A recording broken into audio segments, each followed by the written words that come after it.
que ya parece que lo haremos mañana por la mañana durante 1 hora y media o algo así. Ahora vemos lo que nos dé tiempo. Bueno, hasta ahora lo que hemos estado haciendo es, teníamos unas presencias, unas variables, usamos un algoritmo para hacer un modelo, y ese modelo hemos usado la función predict para proyectarlo sobre las variables de calibrado, ¿verdad? Sobre las variables del presente, sobre las variables que hemos usado para entrenar el modelo. Usando la función predict podemos también proyectarlo sobre variables de otro sitio o de otro momento en el tiempo. Esto es muy fácil de hacer técnicamente, lo vamos a hacer. Solo necesitamos las mismas variables que tenemos para Europa, en el presente las necesitamos para otro lugar o para otro momento del tiempo, y con eso simplemente aplicamos predict sobre otro brick con otras variables de otro sitio y ya tenemos el modelo en el otro lugar, ¿vale? Entonces, a priori, lo que es la proyección tal cual es fácil de hacer. Y creo que antes de pasar a este punto, sí, os voy a explicar ya los problemas que tiene proyectar, ¿vale? Tenemos un eje de dos variables, vamos a suponer de nuevo que es precipitación y es temperatura. Vamos a suponer que en mi área de trabajo actual en Europa las combinaciones disponibles de ambas variables son estas, y que mi especie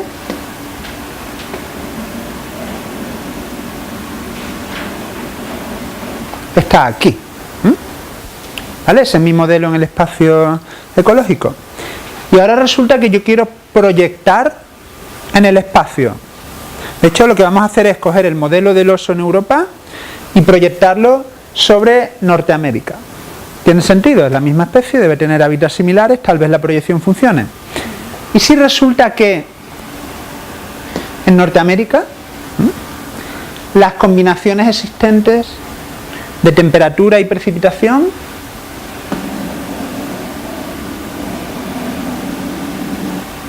son estas?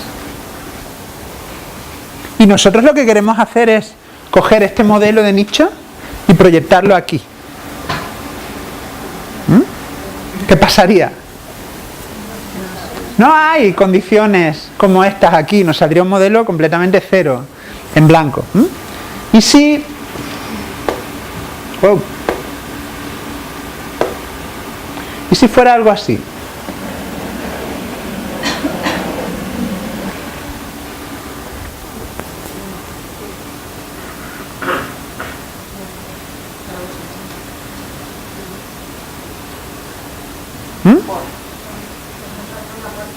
¿Cómo? Claro. ¿Vale? La cuestión cuando queremos proyectar está en cómo de análogos son entre sí las condiciones, cómo de análogas son entre sí las condiciones ecológicas en ambos lugares. Si queremos hacer un modelo en un sitio y proyectarlo a otro con condiciones no análogas, ¿qué estamos haciendo? Básicamente nada. La cuestión está en que, y para esto sí tengo una en blanco, ¿vale? Ahora lo vamos a hacer, voy a dibujar lo mismo de otra manera. Vamos a pensar en las curvas de respuesta de los GLM. ¿Vale? Vamos a pensar en las curvas de respuesta de un GLM. Yo tengo aquí la probabilidad de presencia. Yo tengo aquí una variable, vamos a poner que es temperatura. Y yo tengo mi GLM. ¿Vale? Bueno, este es mi GLM. Y ahora yo voy a proyectar el modelo sobre un nuevo lugar. Y resulta que el nuevo lugar, los valores de temperatura están en este rango. ¿Qué hace mi ecuación del GLM cuando proyecto al nuevo lugar?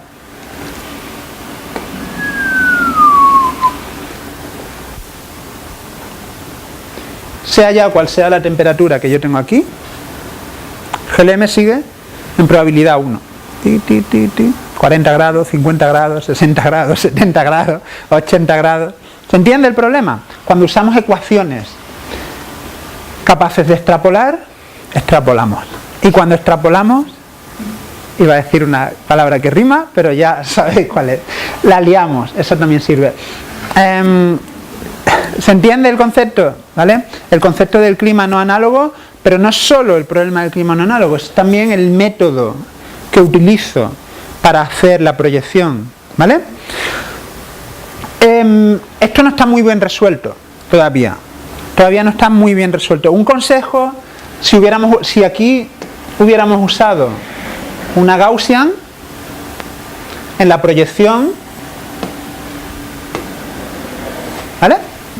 Nos la termina mejor que usar una sigmoidal que os siga recto por arriba o siga recto por abajo, ¿vale? Por eso a la hora de proyectar tiene ventajas utilizar polinomios de segundo grado, pero hemos visto también algunas curvas así, ¿verdad? Y esto haría así. Puede ser verdad, puede no ser verdad. Estamos inventándonos cosas, ¿vale? Lo ideal cuando proyectamos es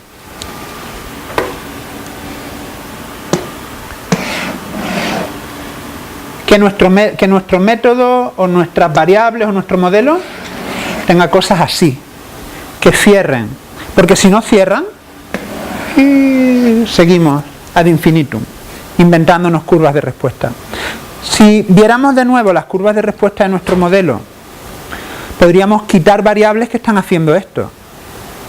Vemos las curvas de respuesta, oye, esta tiene pinta de extrapolar, no podemos usarla para proyectar, vamos a trabajar solo con las que ya han cerrado la probabilidad, porque son las que están de verdad recogiendo una curva completa de tolerancia, ¿vale? Esto es uno de los modelos, de los problemas que se pueden dar al proyectar.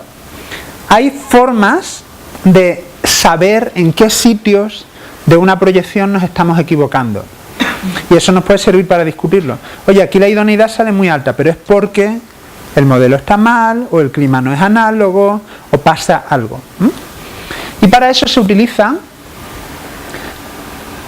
las Multivariate Environmental Similarity Surfaces. Esto tiene un nombre muy rimbombante, nosotros lo vamos a llamar MES, que es más acorde a la realidad, y la descripción está en este artículo de aquí, ¿vale? ¿En qué consiste esto? Consiste en ver, nosotros tenemos nuestras variables predictivas,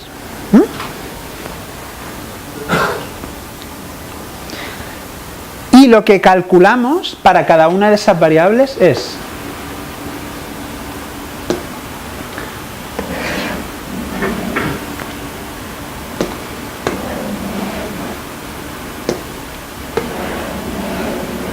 ¿vale? Estas son las condiciones iniciales, estas son las condiciones a las que queremos proyectar. Lo que calculamos es esta diferencia, ¿vale? Porque esa diferencia nos informa cuánto nos estamos desviando de las condiciones en las que el modelo funciona, ¿vale? De eso nos informa esa distancia. Pues el MES lo que hace es calcular esa distancia para cada variable, ¿vale? Para cada variable, y además al final nos permite sintetizar un único mapa que nos diga en qué sitios, qué variable es la que se está llevando las condiciones a un ámbito ecológico no análogo, porque de esa forma podemos elegir quitar esas variables. Me explico, si yo estoy trabajando con el oso y parte de la predicción me sale aquí y resulta que bio5 es la variable que más está estropeándome eso, quito bio5, porque de todas formas aquí la temperatura media máxima del verano no será tan importante, es un ambiente ya muy frío, la quito, ¿vale? Y entonces este mapa nos da una forma de juzgar cuáles son las variables que están provocando ese efecto de clima no análogo, que es como se llama.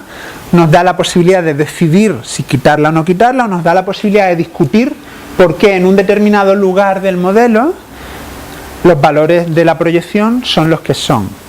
Es decir, es muy difícil discutir una proyección sin entender cuáles son las variables que se salen del clima análogo.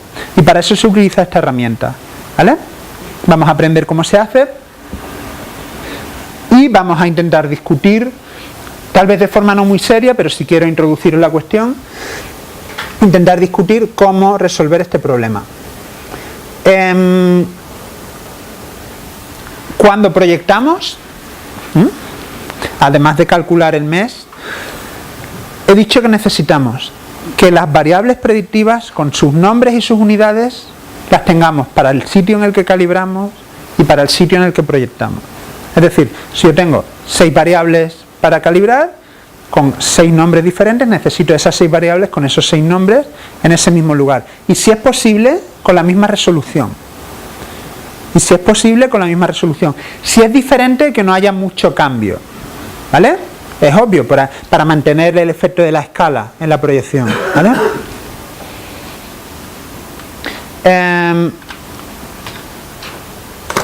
Nos vamos a ir a RStudio. En la línea 620 y tantos viene proyección en el espacio.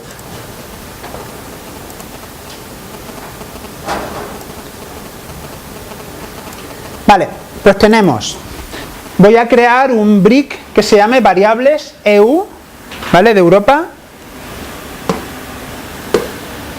Simplemente es copiar el otro y voy a descomprimir una carpeta. A quien no le funcione, que lo haga a mano o que cambie la ruta o lo que sea, descomprimimos la carpeta variables Norteamérica. No me salió. Vale.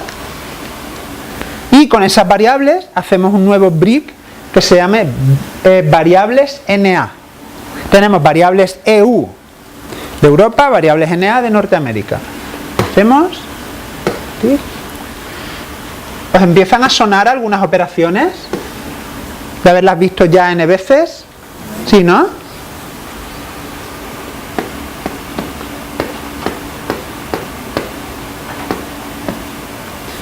Vale. Quieto. Vale, y ahora yo quiero, en el brick variables EU, tengo las variables que habíamos elegido. Sí, ¿os acordáis? El proceso de selección. Ahora mismo en variables Norteamérica tengo todas. ¿Vale? Mogollón de ellas. Yo solo quiero las mismas que tengo en variables EU. Pues hago el subset sobre variables Norteamérica con los nombres de variables EU para guardar aquí solo las variables de variables Norteamérica que coinciden con las variables de variables Europa.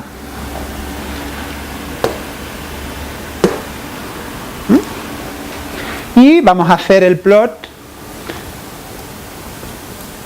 de nuestras variables Norteamérica.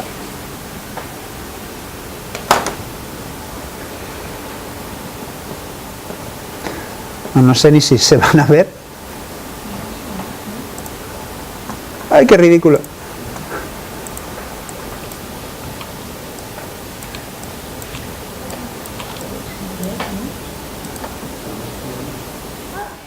Yo quiero ver si hay o no hay similitud entre las variables de un sitio y de otro.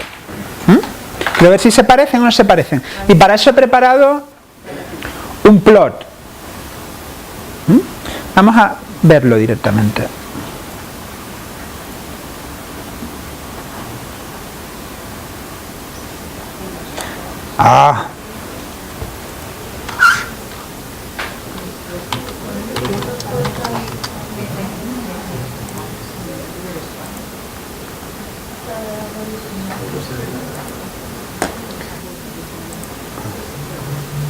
Vale, ¿qué tenemos aquí? He hecho las distribuciones de los valores climáticos para cada variable, o sea, de los valores de cada variable en cada lugar. Y aquí tenemos Bio 5 para Europa y Norteamérica. Bio 14. Bla, bla, bla, bla, bla. ¿Vale? Vamos a mirar. Bio 5, resulta que en Norteamérica los valores de Bio 5 son un poco más bajos. Bio 14 hay una diferencia brutal entre ambas. O sea, brutal, una diferencia importante entre ambas. Lo mismo ocurre con la huella humana. Hay mucha menos huella humana en el norte de Canadá y Estados Unidos que la que hay en el norte de Europa. También hay valores diferentes en el porcentaje de árboles. El rango de NDVI, de índice fotosintético, es más o menos similar, pero la media es un poco más alta y la diversidad topográfica es parecida. A priori parece que vamos a un clima no análogo, ¿no? Tenemos muchas variables para las que las distribuciones son diferentes. ¿Podemos esperar que cualquier modelo que hagamos funcione perfectamente? No, ¿vale? No. Este es un test muy sencillo, podríamos hacer test estadísticos. ¿Son iguales las distribuciones? ¿No son iguales? ¿Cuántos se parecen? ¿Cuántos no se parecen? ¿Vale? Yo me he centrado aquí en la cuestión visual. Con los datos podéis hacer lo que queráis. Ahora vamos a hacer... El plot se entendía, ¿verdad? Sí. Ahora vamos a hacer el mes.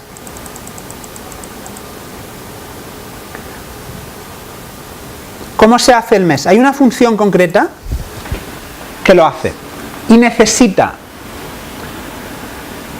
el brick de variables de Norteamérica y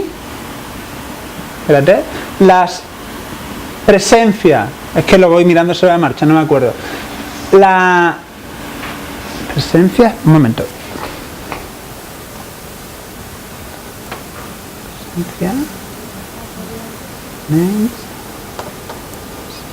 sí, no sé, es que a veces llego a partes del código que hace mucho tiempo que no veo y verlas en contexto pues me cuesta.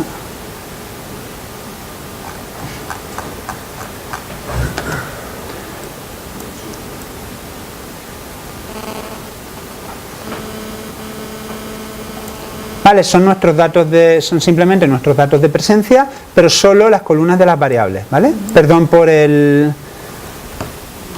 la pérdida. Vale, ¿qué está haciendo esto? Aquí está el clima de referencia de los puntos de presencia. Son las presencias con sus valores climáticos. Está definiendo el nicho, el nicho de la presencia. Y aquí tenemos las variables del sitio al que vamos a proyectar. ¿Vale? Entre ambas cosas es como se calcula el mes. Vamos a hacerlo.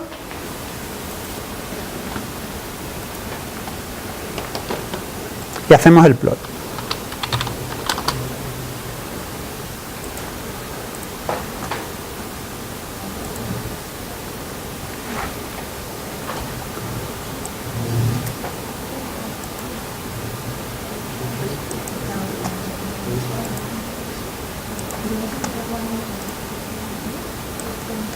Vale. Aquí este es el análisis mes ya con los nombres de las variables, ¿vale?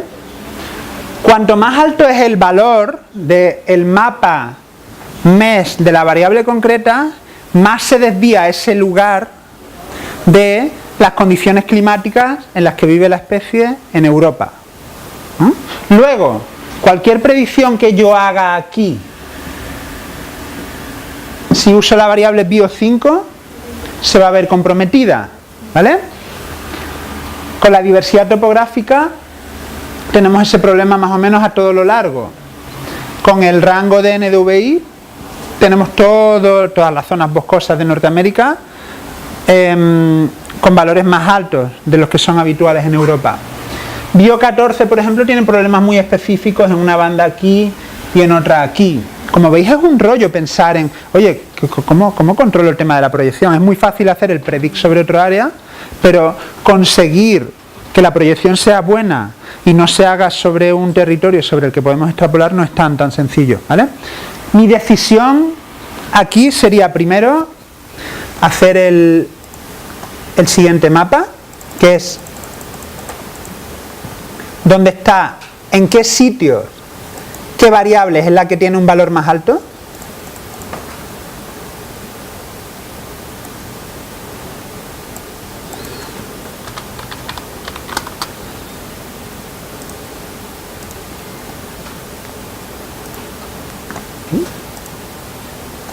¿Vale? Que es el mapa que había antes en la diapositiva. Y con este mapa, ahora hacer la proyección. Primero, hacer la proyección. Ahora la vamos a hacer. Comparar ambos. Y ver, ¿están las partes importantes de mi proyección comprometidas por una variable que yo puedo modificar o puedo quitar de mi modelo? ¿Es esa variable importante para la distribución de la especie en Europa? ¿Puedo quitarla? ¿O no es buena idea? No hay respuestas únicas, tampoco, no hay consenso. Como habéis visto, no hay mucho consenso en muchas cosas sobre cuestiones de modelos de distribución. ¿Por qué? Porque hay tal variedad de casos posibles que un único protocolo no los cubre. Y por eso muchas veces os dejo como, pues no me ha dicho lo que me hace falta, porque no puedo, ¿vale? Y este es uno de esos casos, cómo cada uno de nosotros manejaría esta proyección de una forma distinta. Vamos a hacer la proyección, la comparamos luego con el mapa y podemos discutir un rato qué sería lo más apropiado para hacer, ¿vale? Una vez que ya tenemos las variables, hacer la proyección, a ver, max, no borréis nada todavía, ¿vale? Bueno, si ya lo habéis hecho no pasa nada, pero no borréis estas líneas y vamos a hacer la proyección. Vale, para hacer la proyección, primero hay que calibrar un modelo. No tenemos ninguno hecho ahora mismo, o sea, habíamos hecho muchos modelos y bla, bla, bla, pero ahora mismo no tenemos ningún modelo listo para proyectar. Luego vamos a calibrar un modelo nuevo, con una regresión polinomial. O sea, con polinomios de segundo grado, ¿vale? Esta es la fórmula que vamos a preparar. Es la misma de antes, con todas las variables, con la transformación polinomial de grado 2. Y vamos a hacer un GLM con background. ¿Qué tenemos que hacer para un GLM con background? Calcular los pesos primero de los casos. Los calculamos y hacemos el modelo. Proyectamos sobre las variables europeas y sobre las americanas y vemos el mapa resultante, ambos mapas, ¿vale? Y comparamos.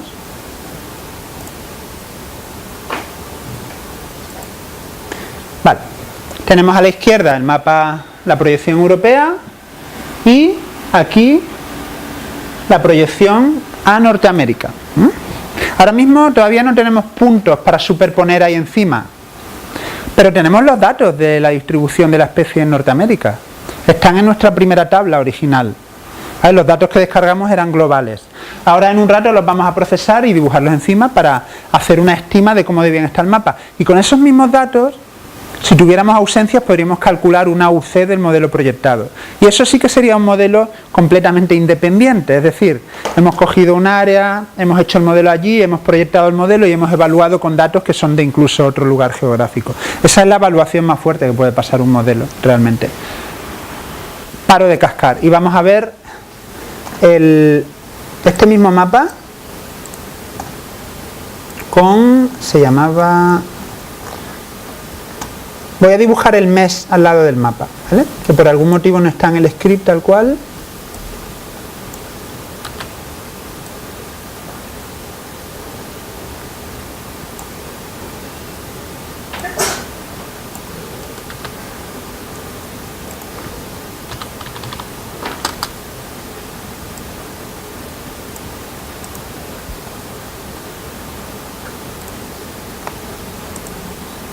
Vale, espera un momento que la leyenda está...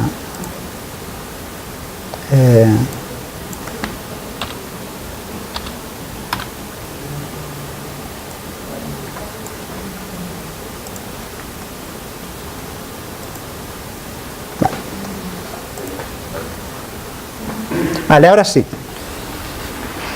Entonces, fijaos dónde está la proyección. ¿Vale? Y vamos a mirar aquí, pues al final he puesto la leyenda muy pequeñita. Qué bueno.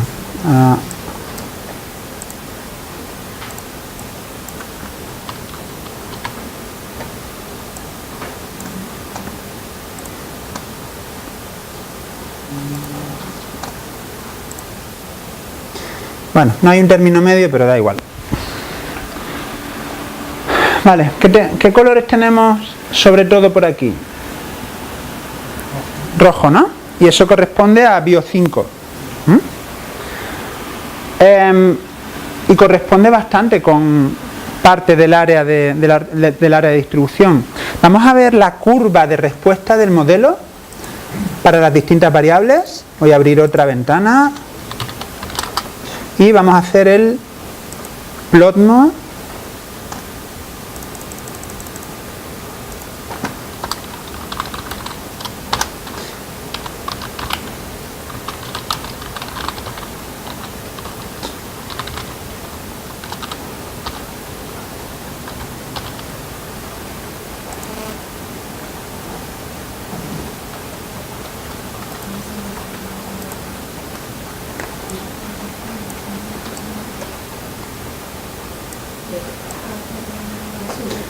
Vale, fijaos en la curva que tiene BIOS 5. Fijaos en la curva que tiene BIOS 5, ¿vale? BIOS 5 sube hacia acá en valores muy bajos de temperatura media mínima del verano. ¿Y qué ocurre en toda esta zona? Que los valores de temperatura media mínima del verano son todavía más bajos que el promedio de los sitios en los que vive el oso en Europa. ¿Y qué está haciendo el modelo? Y mantener el 1 ahí alto. Entonces probablemente BIOS 5 en este caso está ayudando a mantener la extrapolación del modelo hacia adelante. En esos sitios en los que BIOS 5 es la variable que más se desvía de las condiciones europeas de la especie. Luego aquí es legítimo eliminar BIOS 5, ¿no? Es legítimo, o por lo menos sabemos que nos puede causar problemas. ¿Qué más nos puede estar causando problemas? Pues nos puede estar causando problemas el rango de NDVI, suponiendo que hubiera valores más altos en el norte de Estados Unidos y Canadá, que yo no estoy muy seguro. El Human Footprint también podría estar proyectando, pero no es la variable que más lo esté haciendo, salvo un poco por aquí, ahí no son zonas interesantes para nosotros. O sea, yo sigo pensando que BIOS 5 tiene muchas papeletas para ser una de las variables que está fastidiándonos la proyección, ¿vale? Yo la repetiría sin BIOS 5, tanto el mes como la proyección, y volvería a iniciar el proceso. Volvería a comparar la proyección con el mes. Volvería a ver las curvas de respuesta. ¿Cuáles de las curvas de respuesta están en zona de extrapolación y cuáles podrían estar causándome que los valores de idoneidad siguieran altos? Por motivos no biológicos, sino como artefactos. Y así sucesivamente hasta que tú has entendido bien cómo funciona tu proyección, has limitado al máximo los problemas de potencial extrapolación y entiendes bien el problema. Y esa sería tu mejor proyección posible. ¿Se entiende? O sea, hacer una proyección no es, tengo las variables de este sitio, proyecto y me olvido. No, porque tenemos todo este problema de la extrapolación y del clima no análogo. Entonces hay que tenerlo en cuenta. No lo vamos a resolver aquí porque para cada especie sería un mundo distinto, pero ya tenéis las herramientas. Sabéis hacer la proyección, conocéis los criterios, sabéis hacer el mes y ya podéis hacerlo. Ahora solo habría que quitar. El siguiente paso sería de la ecuación quitar BIOS 5 y probar el modelo actual y la proyección, evaluar ambos y ver cómo funciona, ¿vale? Porque lo ideal, si hacemos una proyección en el espacio, es que tengamos algo para evaluar en el otro lugar. Aquí lo tenemos, no sé si es el paso que viene ahora. ¿Alguna duda sobre esto? ¿No? Qué raro, porque yo todavía tengo mogollón.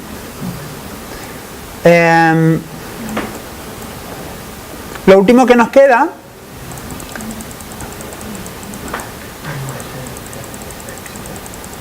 vale, a partir de esta línea que pone importamos puntos de presencia para verlos sobre el modelo. En teoría ya tenemos presencias completas por ahí, ¿no? O justo tal vez al final no las guardamos. Bueno, da igual. Estas líneas de código que estoy marcando, que van desde donde pone importamos los puntos de presencia hasta limpiamos los puntos, quitamos registros antiguos, quitamos duplicados, nos quedamos solo con las coordenadas y ploteamos las presencias sobre el mapa, ¿vale? Lo que estoy haciendo es coger los puntos de Norteamérica, limpiarlos un poquito como hemos limpiado los de Europa, Exactamente igual, ¿vale? Este código es un equivalente al que hicimos para limpiar los datos. No hace falta que nos entretengamos paso por paso. Mi único objetivo es que dibujemos los puntos de Norteamérica sobre la proyección de Norteamérica, como una ayuda puramente visual. A ver, un momentito. Y...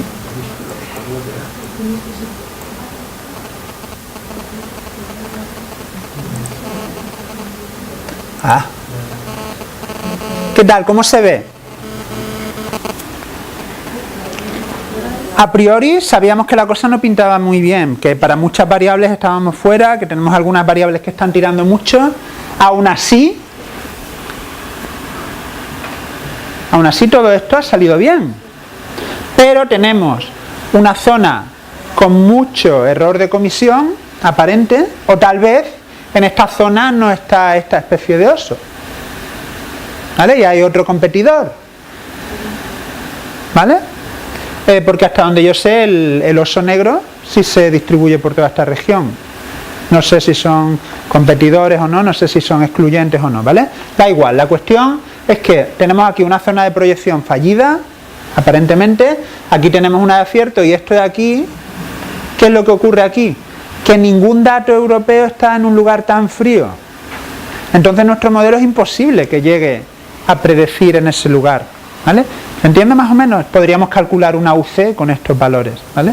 Y hacer proyecciones con todos los algoritmos y ver cuál de ellas funciona mejor, y ir quitando variables que no funcionan bien y ver cuál de ellas tiene un mejor AUC hasta que lleguemos a la mejor solución posible. Hay muchas variaciones dependiendo de vuestro objetivo, de lo que queráis, ¿vale?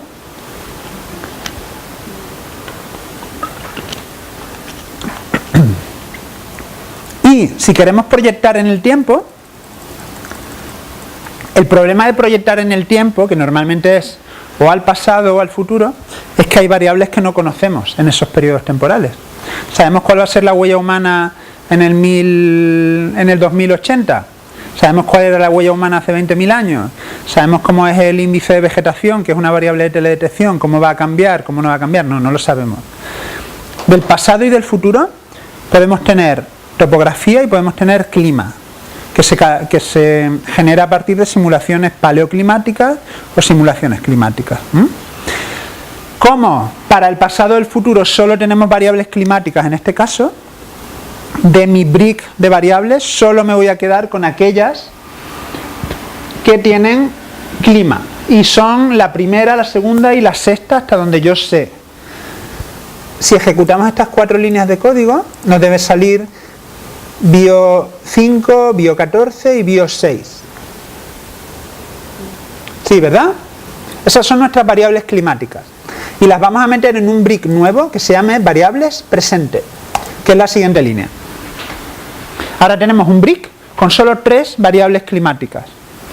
Y con ese brick vamos a calibrar un modelo climático de ahora. Y ese modelo lo vamos a proyectar a hace 21.000 años y adentro de 60, 70 años. ¿Vale? Y vamos a comparar los resultados. Tenemos un zip de variables que vamos a descomprimir. Vamos a importarlas y a quedarnos solo con las variables climáticas que nos interesan.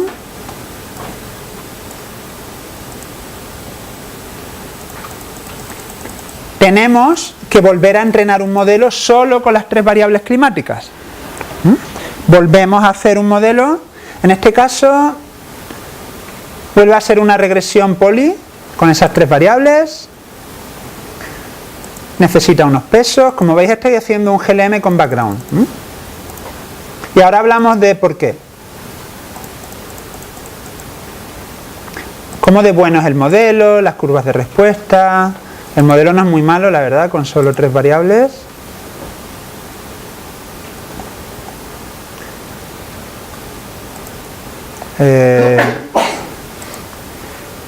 Y ahora, una vez que tenemos el modelo hecho,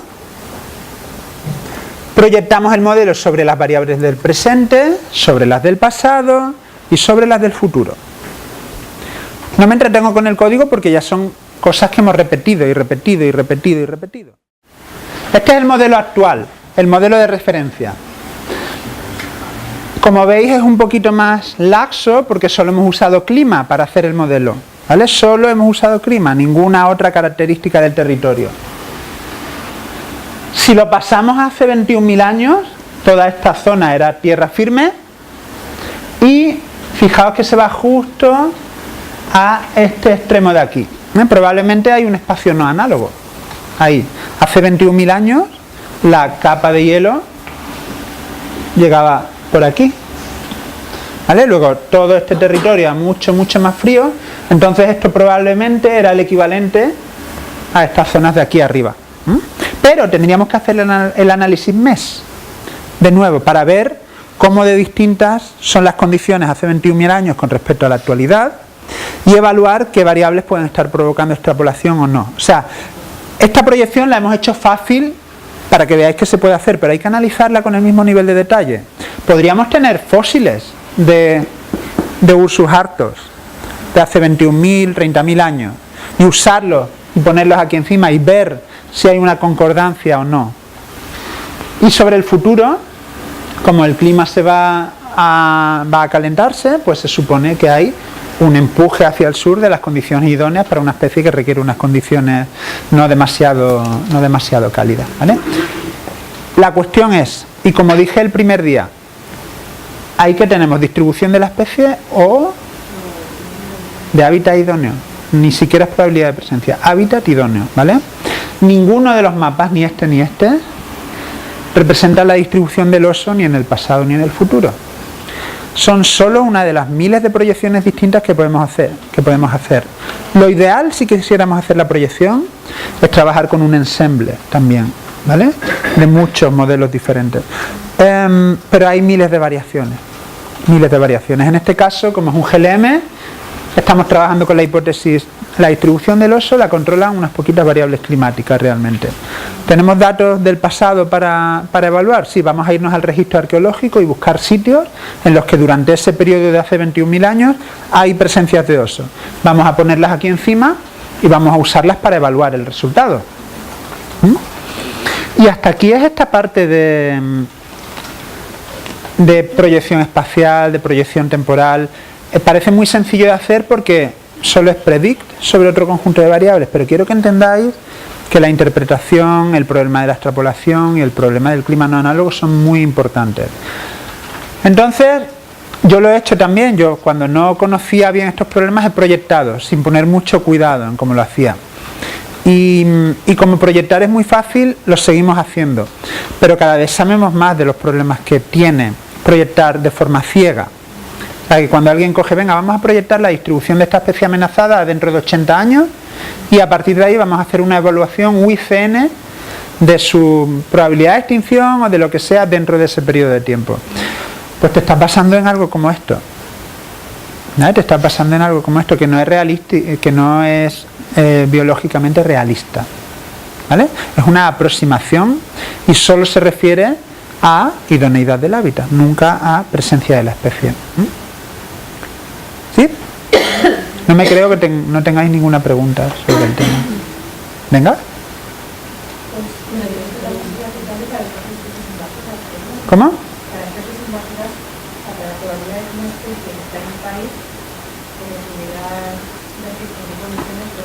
Pero ¿no te acuerdas que el otro día vimos una diapositiva en la que había una especie invasora europea? Estaba el nicho de la especie en Europa, estaba el nicho de la especie en Estados Unidos y no coincidían. Eso es proyectar un espacio no análogo. Solo se podía predecir el punto de introducción, pero no se podía predecir el resto de la distribución. Luego, no es tan aplicable directamente al estudio de especies invasoras cuando los climas son no análogos, porque desconocemos la capacidad de expansión de nicho de muchas especies invasoras. Porque muchas veces el nicho no está restringido solo por cuestiones climáticas o topográficas, hay también restricciones biológicas. O sea que no, hacer una proyección espacial para invasiones lo puedes hacer para encontrar puntos de introducción o para encontrar sitios que se parecen a los sitios en los que la especie ya está. Y si los climas son análogos, eso puede ser una buena indicación. Si los climas no son análogos, no. Si la proyección sobre otros territorios cuando no tienes datos de presencia del otro territorio, ¿no? Porque si los tienes, por ejemplo, en el caso de Europa sobre América, luego en realidad había datos de presencia de América, ¿no? Entonces, allí, ¿qué es lo que buscas proyectando la distribución en Europa sobre la distribución en América? Si en realidad... Claro, lo ideal cuando hacemos una proyección es siempre tener evaluación, porque si no, o sea, vamos a suponer que estamos hablando del mismo caso. Yo te presento este mapa y si no tengo nada, ninguna evidencia para soportarlo, esto no es ciencia. No es ciencia, es un mapa de colores. Es un mapa de colores. Por eso hacen falta evidencias que soporten que esa hipótesis tuya de que esta distribución controlada por el clima es aplicable a otros momentos del tiempo o a otros espacios, ¿vale? Y si no tenemos evidencias arqueológicas en este caso, evidencias de presencia en el caso de Europa sobre Norteamérica, eso no tiene ningún valor. Entonces, como esto no tiene ningún valor, y yo lo he hecho y he publicado cosas así, no tiene ningún valor, no lo tiene, solo podemos medir cuánto va a cambiar la idoneidad climática en sitios en los que el oso está. Y tal vez eso esté relacionado con problemas de estrés, pero hay que medirlo, si no es hipotetizar, ¿de acuerdo? Por eso hacen falta evidencias. Hacia el futuro, ¿qué evidencias podemos colectar? Ninguna. Hacia el pasado, tenemos el registro arqueológico, el registro de polen fósil. Hacia otro lugar en el presente, está la especie allí, no está. Hay especies parecidas que ocupen el mismo nicho. Podemos usarlas para evaluar el modelo también, ¿vale? Hay muchas posibilidades, pero hacen falta evidencia. Por eso las proyecciones era algo que yo hacía en mi trabajo rutinariamente y algo que dejé de hacer. Porque cuando estás publicando algo así, basándote en simplemente una proyección estadística de un modelo, ¿qué parte de realismo biológico hay ahí? Pues hay una gran incógnita sobre cuál es el realismo de esas proyecciones. Se pueden mejorar, y hablaremos el viernes de cómo se pueden hacer proyecciones más realistas. Pero solo usar esto, sin evidencias, puede ser un problema.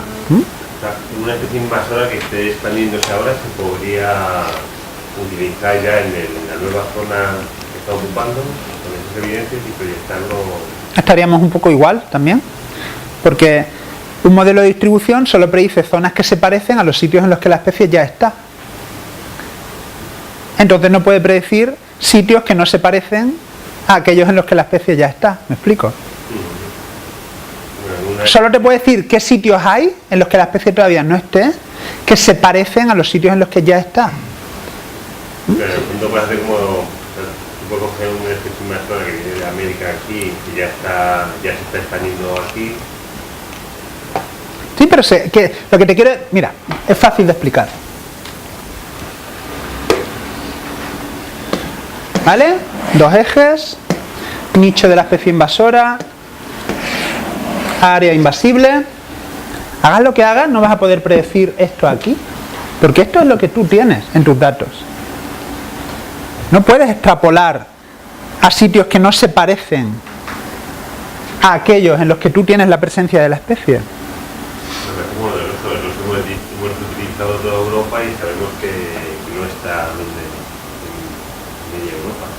Pero después hemos, como que no están, pero...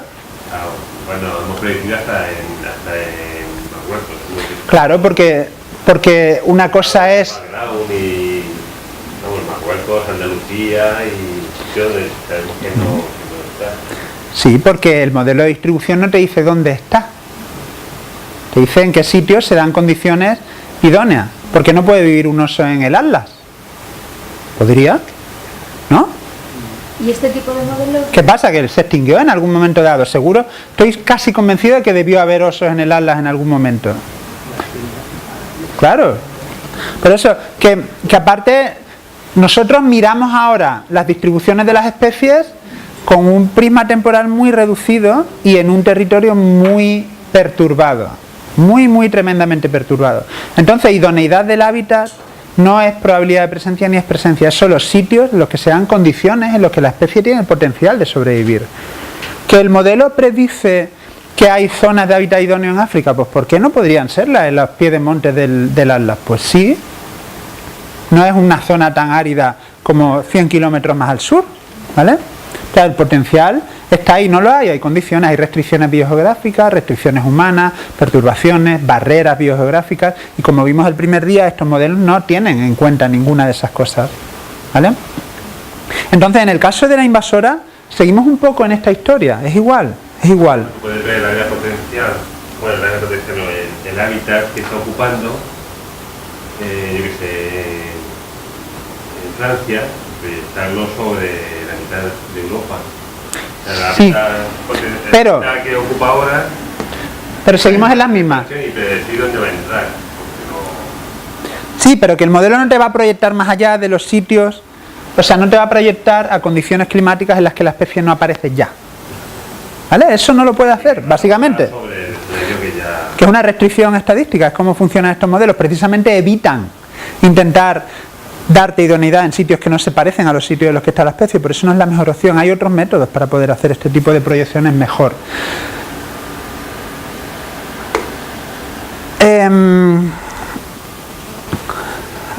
¿Tú ibas a preguntar algo, Isabel? ¿No? ¿Nadie más? Vale. La única cosa que no he comentado sobre este mapa en concreto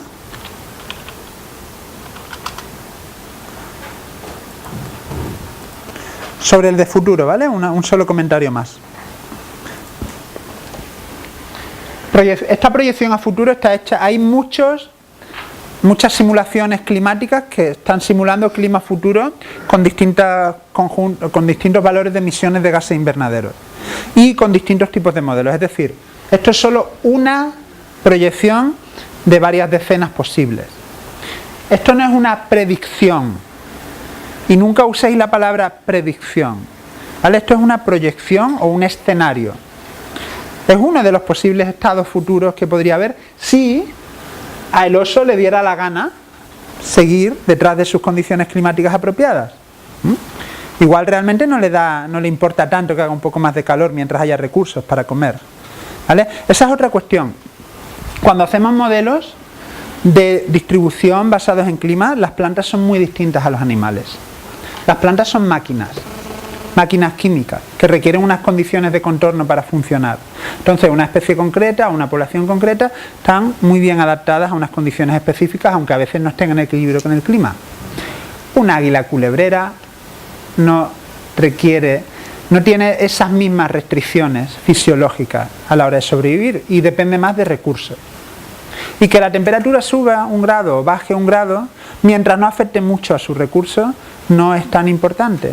Y esto, no sé si aquí alguien discrepa de esta opinión, pero para mí hacer modelos de plantas y de animales son cosas completamente diferentes, ¿vale? Porque los animales tienen la capacidad de adaptarse a nuevas fuentes de recursos y tienen una tolerancia, o sea, pueden cambiar de posición a lo largo del día para mantener su nicho térmico más estable, y las plantas no tienen ninguna de esas capacidades.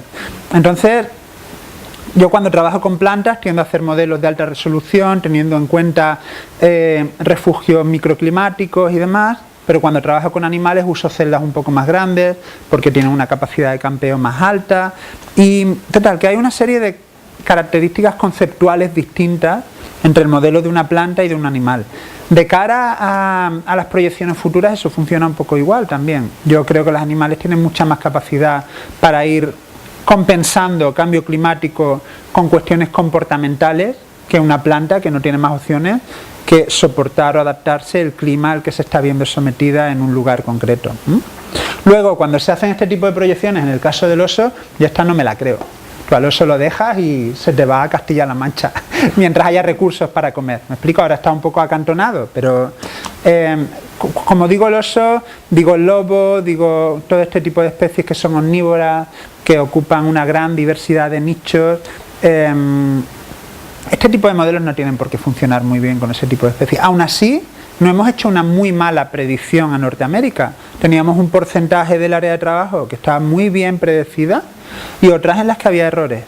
O sea que incluso así el modelo no ha funcionado muy mal.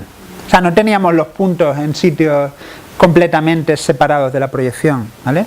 Porque al final es la misma especie y y a pesar de que llevan separada genética mucho tiempo, pues las dimensiones de nicho no es muy fácil cambiarlas, ¿vale? Eso lleva mucho tiempo y una presión selectiva bastante fuerte para cambiarlas. Y en este caso, en esos lugares probablemente no han tenido mucha. Esto está bien porque, o sea, aprendes otras cosas de la especie con la que estás trabajando cuando haces modelos, ¿vale? El modelo no es solo una herramienta para sacar mapas de colores, no, te permite aprender. Aquí no lo hemos hecho porque yo no soy un experto en el oso a propósito, porque así tengo la misma limitación que vosotros a la hora de enfrentarme a este modelo. No es justo que yo empiece a hablar aquí de una especie que conozco muy bien, ¿vale? O sea, que estamos todos un poco en el mismo ámbito de incertidumbre con respecto a cuáles son las variables importantes, cómo son las curvas de respuesta, y me he centrado más en la cuestión técnica. Pero a la vez, si os habéis fijado, os he ido diciendo aquí hay que tener mucho cuidado, no pasa nada, hay que tener mucho cuidado con esto, hay que tener mucho cuidado con lo otro, hay que pensar, ¿vale? He intentado transmitir una visión un poco crítica de todos los pasos de modelización.